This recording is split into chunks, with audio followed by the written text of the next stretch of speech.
സംസ്ഥാന സർക്കാരിന്റെ 4ാം വാർഷികത്തിന്റെ ഭാഗമായുള്ള എന്റെ കേരളം പ്രദർശന വിപണനമേളയ്ക്ക് കണ്ണൂരിൽ തുടക്കമായി.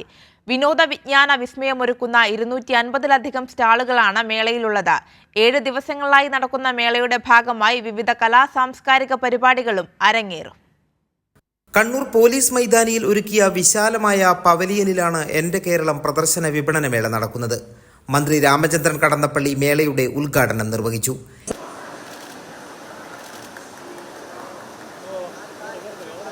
സർക്കാരിന്റെ 4ാം വാർഷികാഘോഷത്തിന്റെ ഭാഗമായി എന്റെ കേരളം 2025 പ്രദർശന വിപണന മേളയുടെ ഉദ്ഘാടന ചടങ്ങ് ബലിദീപം തെളിയിച്ചതിലൂടെ ഇവിടെ നിർവഹിക്കപ്പെട്ടിരിക്കുകയാണ്. നിറഞ്ഞ കയ്യടി കൊടുത്തുകൊണ്ട് നമുക്ക് ഏവർക്കും ഈ മനോഹരമായിട്ടുള്ള മുഹൂർത്തത്തിന് സാക്ഷികളാവാം. LDF സർക്കാരിന് കീഴിൽ കേരളം സമസ്ത മേഖലകളിലും മുന്നേറ്റം കാഴ്ചവെക്കുകയാണെന്ന് മന്ത്രി പറഞ്ഞു.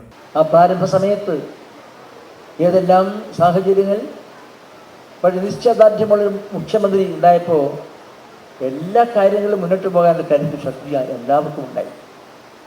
പ്രകടന പത്രികയിലെ കാര്യങ്ങൾ അത് പ്രസംഗത്തിന് പറയാനുള്ളതല്ല, നേരെ മറിച്ച് പ്രകടന പത്രികയിൽ പറഞ്ഞ കാര്യങ്ങൾ അക്ഷരാർത്ഥത്തിൽ നടപ്പിലാക്കേണ്ടതാണ് എന്ന് ബഹുമാനയുടെ മുഖ്യമന്ത്രി തെളിയിച്ചു.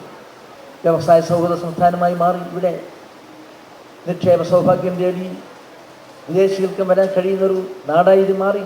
ഞങ്ങൾക്ക് സുരക്ഷിത ബോധം പ്രവർത്തിക്കാൻ കഴിയുമെന്ന വിശ്വാസം വിദേശികളായ നിക്ഷേപകന്മാർക്ക് പോലും ഉണ്ടായി. അതാണ് നിക്ഷേപ സൗഹൃദ സംസ്ഥാനമായി മാറ്റിയതിൻ്റെയും മാറിയതിൻ്റെയും പിന്നിൽ ചരിത്രരേഖയായി സൂക്ഷിക്കപ്പെടുന്നത്.